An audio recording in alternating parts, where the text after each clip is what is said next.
जय हिंद दोस्तों। प्रधानमंत्री आवास योजना ग्रामीण में नाम आने का पता कैसे चलेगा। इस योजना के अंतर्गत अगर आपने आवेदन कर दिया है आवास योजना के अंतर्गत, तो आपको कैसे पता चलेगा कि आपका नाम लिस्ट में दर्ज हुआ या नहीं हुआ। तो इस वीडियो में हम बताएंगे आपको आवास योजना की संपूर्ण जानकारी। इस योजना के अंतर्गत रजिस्ट्रेशन करने के बाद एक सूची जारी की जाएगी। इस सूची को तैयार करने के लिए कई मापदंडों को ध्यान में रखा जाता है। मसलन आपने गलत जानकारी तो नहीं भरी, इसके बाद प्राथमिकता तय होती है। इसी आधार पर फाइनल सूची तैयार की जाती है। तो प्रधानमंत्री आवास योजना के अंतर्गत आपने जो आवेदन किया है उस आवेदन में पहले देखा जाता है कि आप इस आवास योजना के तहत पात्रता रखते हो या नहीं हो। आपने कहीं गलत जानकारी तो नहीं दे दी गई। आवास योजना के तहत गलत जानकारी जैसे कि ऑनलाइन ऐप द्वारा छानबीन की जाती है, जिसके तहत आपको जानकारी जो भी आपके द्वारा दी जाती है वह गलत तो नहीं भरी गई। इस पात्रता को ध्यान में रखते हुए एक सूची तैयार की जाती है केंद्र सरकार द्वारा, जो कि अपने ग्राम पंचायत में भेजी जाती है। जहां पर भी आप रहते हो उस ग्राम पंचायत में सूची तैयार करके फाइनल सूची तैयार की जाती है। जो परिवार पात्रता की श्रेणी में आते हैं उनकी फाइनल सूची तैयार करके ग्रामीण क्षेत्र के परिवारों को ग्राम पंचायत में भेजी जाती है। पीएम आवास योजना का पैसा आने में कितना समय लगता है। जिन परिवारों ने अपना आवेदन कर दिया है उनका जैसे कि आवेदन करने के बाद पैसा कब आएगा। जैसे ही आपका नाम सूची में आएगा तो पैसा रिलीज करने का आदेश जारी हो जाएगा। यह आदेश जारी होने के 7 दिनों के भीतर पहली किस्त लाभार्थी के खाते में आ जाएगी। पूरा पैसा 3 से 5 किस्तों में खाते में आएगा।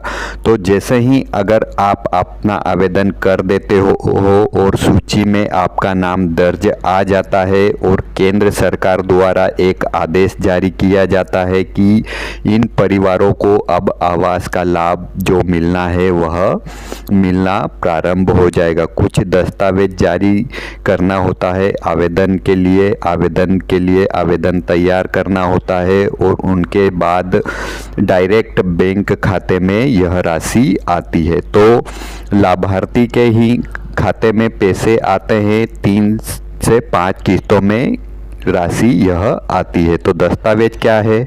जिन परिवारों का लिस्ट में नाम आने के बाद केंद्र सरकार द्वारा उस ग्राम पंचायत में निर्देश जारी किए जाते हैं, आदेश पत्र जारी किया जाता है कि इन परिवारों को सूचित करना है और इन्हें आवास का लाभ देना है।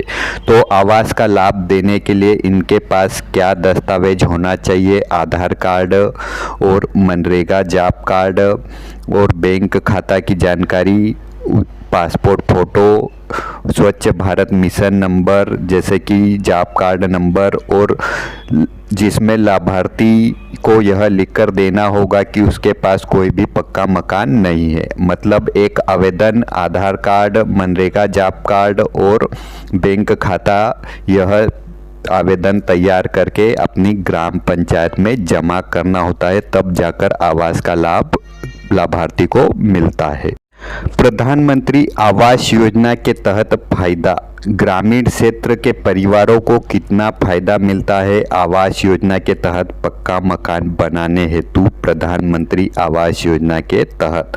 तो मैदानी क्षेत्र जैसे कि समतल जमीन वाले परिवार जो होते हैं ग्रामीण क्षेत्र में, उन्हें 1,20,000 रुपये की राशि दी जाती है। और पहाड़ी क्षेत्र में जो रहते हैं परिवार, जो कि समतल जमीन नहीं होती, पहाड़ी क्षेत्र होता है, वहाँ पर 1,30,000 रुपये की राशि दी जाती है। जैसे कि हिमालय राज्य और देखा जाए तो पूर्वोत्तर जम्मू कश्मीर में ऐसे क्षेत्रों में 1,30,000 रुपये की राशि ग्रामीण परिवारों को दी जाती है और शहरी परिवारों को 2,50,000 रुपये की राशि दी जाती है। तो ग्रामीण क्षेत्र में पहली किस्त कितने की आएगी, दूसरी किस्त कितने की आएगी, तीसरी किस्त कितने की आएगी, जिस प्रकार आपको आवास का लाभ मिलना है। टोटल राशि देखा जाए यहाँ पर बताया गया है प्रधानमंत्री जनधन योजना के फायदे यानी आवास योजना का फायदा ग्रामीण क्षेत्र के लिए। प्रधानमंत्री आवास योजना ग्रामीण के तहत लाभ कैसे मिलेगा, कितनी किस्तों में राशि आती है। तो आवास योजना के तहत ग्रामीण क्षेत्र में पहली किस्त 40,000 रुपये की 2025 के अंतर्गत लाभार्थी के डायरेक्ट बैंक खाते में केंद्र सरकार द्वारा डाली जाती है। तो पहली किस्त जैसे 40,000 रुपये की आती है तो आपको कुर्सी हाइट तक मकान बनाना होता है। कुर्सी हाइट तक मकान कंप्लीट होने के बाद ग्राम पंचायत के अधिकारी गणों द्वारा फ़ोटो अपडेट की जाती है, तब जाकर दूसरी किस्त 40,000 रुपये की आपकी आएगी।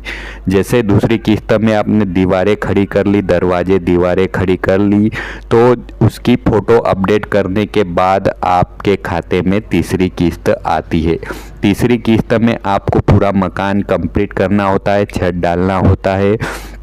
तो यह टोटल मिलाकर 1,20,000 रुपये की राशि होती है। उसके बाद ग्राम पंचायत द्वारा मनरेगा जॉब कार्ड मजदूरी कार्ड के अंतर्गत 18,000 रुपये की राशि फिर से आती है। मतलब शौचालय के मिलाकर 1,50,000 रुपये की राशि होती है। पीएम आवास योजना का अवलोकन।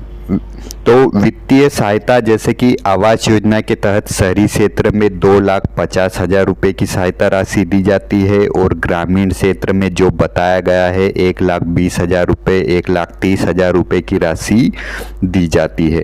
और आवेदन की प्रक्रिया ऑनलाइन और ऑफलाइन दोनों प्रकार से होती है।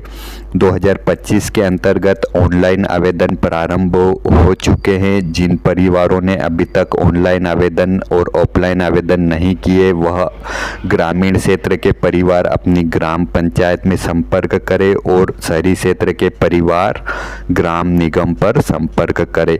आवेदन की अंतिम तारीख भी यहाँ पर बताई गई है 31 मार्च 2025। 31 मार्च जो कि वर्तमान समय मार्च माह चल रहा है, 31 मार्च 2025 तक आवेदन की अंतिम तारीख है। इससे पहले अगर आपका आवेदन हो जाता है तो आपको प्रधानमंत्री आवास योजना का लाभ मिल सकता है, अन्यथा 5 सालों के बाद यह आवेदन होंगे। तो जो परिवार अभी तक वंचित है वह अपना आवेदन करे, जो पात्रता की श्रेणी में आते हैं, जो योग्य परिवार है आवास योजना के तहत वह आवेदन करे।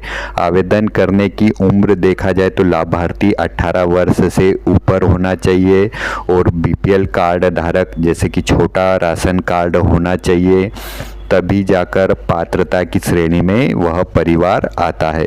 तो आवेदन करने की प्रक्रिया जो ऑनलाइन ऑफलाइन हो रही है वह करे 31 मार्च 2025 से पहले पात्र परिवार।